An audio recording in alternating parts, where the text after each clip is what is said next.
कि आज नसीम का दौर ख़त्म हो गया है और कांगड़ा नगर परिषद के इलेक्शन 17 को होने जा रहे हैं। कांगड़ा एक बहुत ही ऐतिहासिक नगर है। इसमें श्रद्धालु बड़ी दूर दूर से आते हैं। तो कांगड़ा की पहचान जो है वो माता ब्रजेश्वरी देवी से है।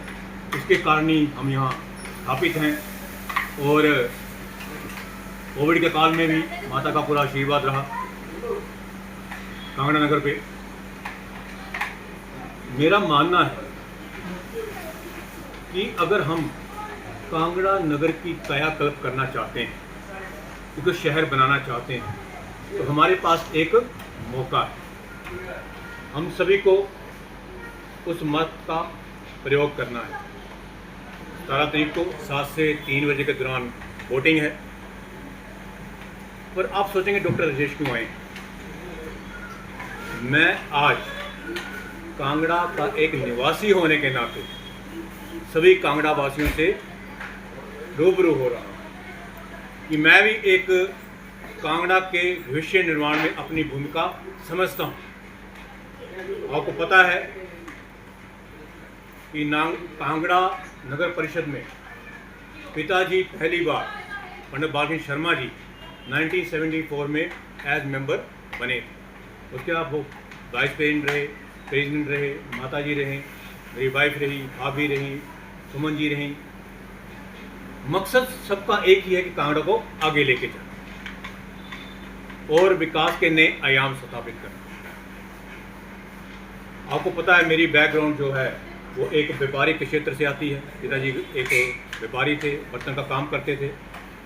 दादाजी बर्तन बेचते थे, तो हमें ज़मीन से जुड़े हुए हैं हम। दादाजी फेरी लगाते थे, पिताजी ने दुकान खोली। मेरे माता पिता ने मुझे पढ़ाया और मैं एक डॉक्टर बना और मैं अपने आप को भाग्यशाली समझता हूँ कि मुझे पीजीआई चंडीगढ़ से एमडी करने का मौका मिला।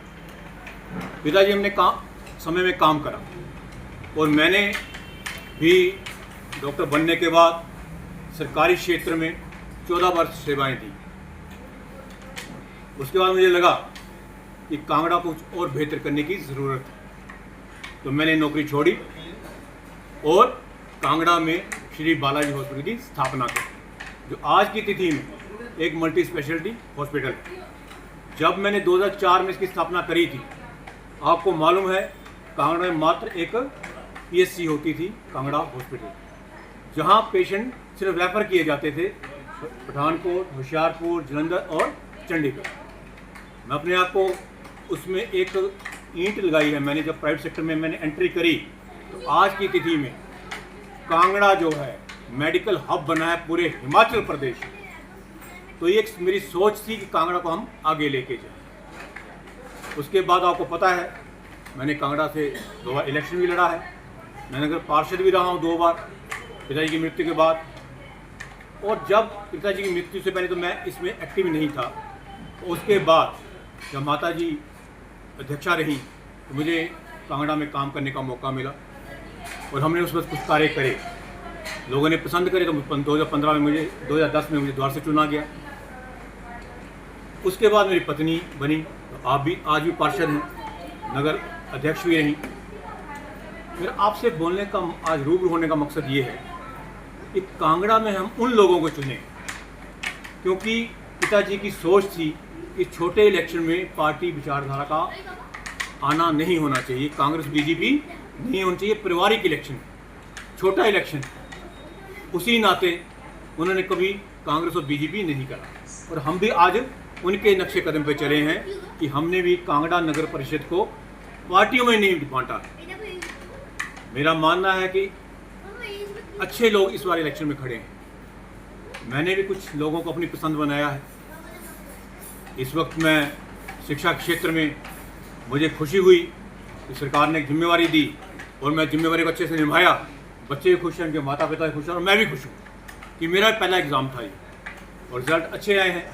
तो मुझे लगता है कि अगर मैं कांगड़ा नगर परिषद में अपनी भागीदारी सुनिश्चित करता हूँ, कि पत्नी को मैंने खड़ा करा है, मैं सुनिश्चित करता हूँ, तो हम कांगड़ा नगर को आगे ले जा सकते हैं। अपनी विचारधारा के साथ, अपनी सोच के साथ टेक्नोलॉजी का इस्तेमाल करते हुए। मुझे इस बार खुशी है कि 3 अध्यक्ष इस बार नगर पार्षद की रेस में हैं। आदरणीय सुमन वर्मा जी हैं, अशोक शर्मा जी हैं और आदरणीय कोमल शर्मा जी। उनके एक्सपीरियंस का हमें फ़ायदा उठाना चाहिए, पर पार्टी वाइज से ऊपर उठता है। इसके अलावा भी मैंने कुछ अच्छे लोग दिए हैं। सबको मालूम है कि मैं यहाँ ब्रांडिंग करने नहीं बैठा हूँ, मैं सिर्फ और सिर्फ कांगड़ा की बात करने के लिए आया हूँ कि सभी जो कांगड़ा वासी हैं वो उन लोगों को चुने जिनका पहले नगर परिषद एक्सपीरियंस है और जो काम करने का जज्बा रखते हैं।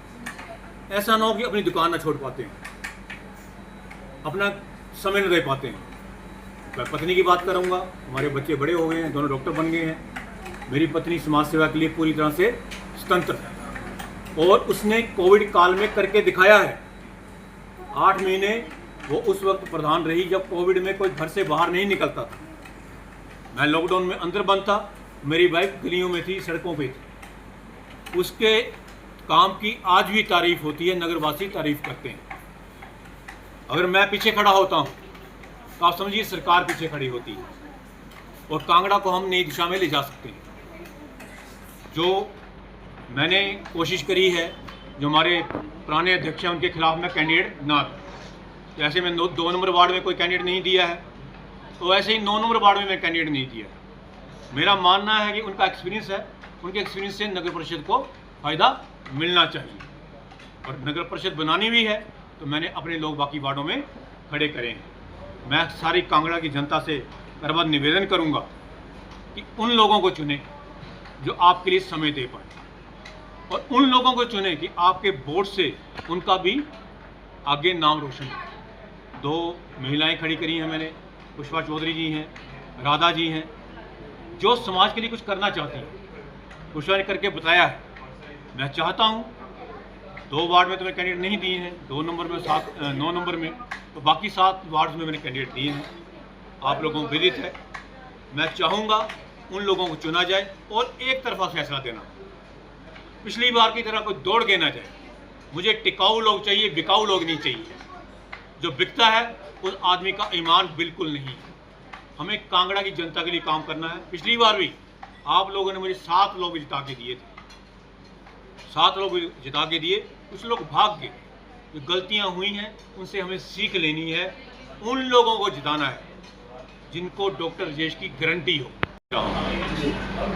आपका भाई, आपका बेटा, आपका चाचा ताया इतना संपन्न है, पिताजी ने इतना संपन्न बनाया है, आप लोगों ने इतना संपन्न बनाया है कि मैं कांगड़ा नगर परिषद के लिए 1 करोड़ साल का खर्च करने का वादा रखता हूँ अपने बिहाफ पे। सरकार तो मदद करती है, सरकार चाहे कांग्रेस की चाहे बीजेपी को, अपने रिलेशन ठीक होने चाहिए दोनों पार्टियों से, तो पैसा मिलता है। जो लोग कहते हैं सरकार का पैसा नहीं है, सरकार के पैसे की कोई कमी नहीं है, काम करने की मंशा होनी चाहिए। और जब डॉक्टर राजेश खड़ा होता है तो वो उस बात का गारंटी है, जो बोलेगा वो किया जाएगा। सभी गलियां साफ होंगी, सभी गलियों में इलेक्ट्रिक सोलर लाइट्स होंगी। क्योंकि मैं एग्जांपल इसलिए दे रहा हूँ कि 7 नंबर वार्ड से मैंने अपनी जेब से 25 सोलर लाइट्स लगाई थी। आज भी मैं आपसे वादा करता हूँ कि दूसरी लाइट लगी रहे, पर हर वार्ड में 25-25 solar light doctor Rajesh Sharma लगवाएगा। पैसा जहाँ मर्जी से है, उसकी चिंता आप लोगों ने नहीं करनी है। कूड़ा घर से उठाया जाएगा। जब घर में ट्रॉली की दिक्कत है, हम छोटे ट्रैक्टर घर तक पहुँचाएंगे। उसके साथ साथ टेक्नोलॉजी का भरपूर इस्तेमाल किया जाएगा। आपको घर अपने बर्थ सर्टिफिकेट, डेथ सर्टिफिकेट लेने की ज़रूरत नहीं पड़ेगी। आपको पता है, शिक्षा बोर्ड में हमने करके दिखाया है कि आपके सारे जो सर्टिफिकेट हैं डिजी लॉकर के अंदर आते हैं, एक क्लिक पे वो सारा कमेटी में भी इम्प्लीमेंट किया जा सकता है। हमारे शहर में आजकल ड्रग्स का बड़ा बढ़ गया है, चोरियां बड़ी बढ़ गई हैं। तो आपको मैं आश्वस्त करता हूं, हर घर जो है, हर गली जो है कैमरे की निगरानी में होगी। और सबसे जागरूक हमारे मतदाता हैं, नगरवासी हैं। और जहां कोशिश करूंगा कि डीवीआर पड़ोस में रखे जाए, जिससे उनसे कोई छेड़छाड़ ना कर सके। स्वच्छ जल की सुविधा उपलब्ध होगी। टॉयलेट्स में हर ब्लॉक में बनाऊंगा। जहां जगह नहीं है उधर मोबाइल टॉयलेट्स खड़े किए जाएंगे। सोचने मात्र की दिक्कत है, पशुओं की दिक्कत है, हमारा कुत्तों की दिक्कत है, बंदरों की दिक्कत है। उनके लिए हमारे पास हल है, और हल मैं तब बताऊंगा जब नगर परिषद हमारी बनेगी। आपको पता मैंने 13 से इलेक्शन लड़ा था, तो मैं लोगों से वादा करा हॉस्पिटल बनाऊंगा, और कब बनाऊंगा? जीतने के बाद। आज लोग मुझे बोलते हैं हॉस्पिटल नहीं बनाया, तो आप लोगों ने जितवाया नहीं। इसलिए कांगड़ा नगर परिषद मेरा अपना घर है, मेरा जीना मरना इधर ही है। हम कहीं भी जाएं वापस में लौट के यहीं आना है। तो आपने डॉक्टर राजेश शर्मा की गारंटी पे वोट डालनी है, पंडित बालवीर शर्मा जी के कार्यों को याद करते हुए वोट डालनी है। उनकी जुबान की कीमत होती थी, उनके जीते जी कोई इंस्पेक्टरी राज शहर में नहीं चला। गरीब आदमी की सुनी गई, संपन्न आदमी की सुनी गई, कोई भेदभाव नहीं था, कोई पार्टीबाजी नहीं थी। आज भी मैं इस बात से आहत हूँ कि यहाँ पार्टीबाजी हो रही है। तो आप लोगों ने अपने मत का इस्तेमाल समझदारी से करना है, और इस बार क्लियर कट मेजोरिटी देनी है डॉक्टर राजेश शर्मा को, जिससे कि मुझे खरीदो फरोख्त ना करनी पड़े और ना कोई आदमी भाग सके। क्लियर मेजोरिटी, कोई डरने की भी बात नहीं है। हमारे सारे जानने वाले हैं जो खड़े हैं, और चुनाव एक ही जाएगा, एक वार्ड से। जो डॉक्टर राजेश शर्मा की गारंटी लेके आता है उसको चुनिए, और बाकी गारंटी मैं दूंगा कि आपको एक साफ स्वच्छ शहर मिलेगा, साफ पीने का पानी मिलेगा, शौचालय मिलेंगे, हर वार्ड में सोलर लाइट्स होंगी, हर वार्ड में कैमरे की निगरानी में होगा, और आवारा पशुओं से आपको निजात दिलाई जाएगी। जय हिंद, जय हिमाचल, जय कांग्रेस। मैं खासम खास इसको मानता हूँ, एक तो मेरे भाई खड़े हैं अशोक शर्मा जी, और खासम खास हैं सुमन वर्मा जी, इनको बनाने वाले मेरे पिताजी थे, उन्हें पौधा लगाया है। मैं चाहता हूँ ये दोनों पौधे लगे रहें, मेरी ये सोच है कि इनका एक्सपीरियंस हमारी कमेटी में काम आएगा। दोनों पहले नगर अध्यक्ष रह चुके हैं। मैं चाहता हूँ कमान जो है वो हमारे हाथ में हो, जिससे कि मैं एक डायरेक्शन दे पाऊँ। और पिछली बार की एक फ्रैक्चर्ड मैंडेट देंगे तो मुझे दिक्कत आएगी। तो मैं चाहता हूँ क्लियर मैंडेट मिले। जो एक्सपीरियंस लोग हैं, खासों खास आपने पूछा है, 2 लोग हैं, एक पिता ही खासों खास हैं, दूसरे मेरे खासों खास हैं।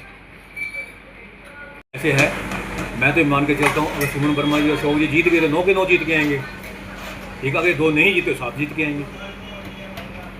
तो पूर्ण रूप से आप निष्पक्ष निर्णय चाहती है, मौके पे हल चाहती है, और मैं समझता हूँ कि कोमल के साथ अगर मैं खड़ा हूँ तो आप विश्वास कर सकते हैं कि पंडित बालवीर शर्मा का खून बोल रहा है, उनकी सच्चाई बोल रही है, उनके साथ जो जनता का जुड़ाव था वो बोल रहा है। तो आप डॉक्टर राजेश शर्मा को देखिए, और वोट कहीं कोई भी खड़ा है और डॉक्टर राजेश शर्मा को समझ के वोट डालिए। मैं आपके दुख सुख में पहले खड़ा रहता हूँ, आगे भी खड़ा रहूँगा। सिंबल पे इलेक्शन नहीं हो रहा, ठीक है। जो भाजपा से खड़े हैं वो भी हमारे के साथी हैं, इसमें मैं भाजपा कोई नहीं मानता हूँ। हमें कांगड़ा के अच्छे लोगों को चुन के लाना है, चाहे वो किसी भी विचारधारा से ताल्लुक़ रखते हैं, कांग्रेस हो, बीजेपी हो, आप हो, बीएसपी हो, मुझे कोई मैटर नहीं करता है। अच्छे लोग चुन के हैं जिससे कांगड़ा शहर आगे बढ़े।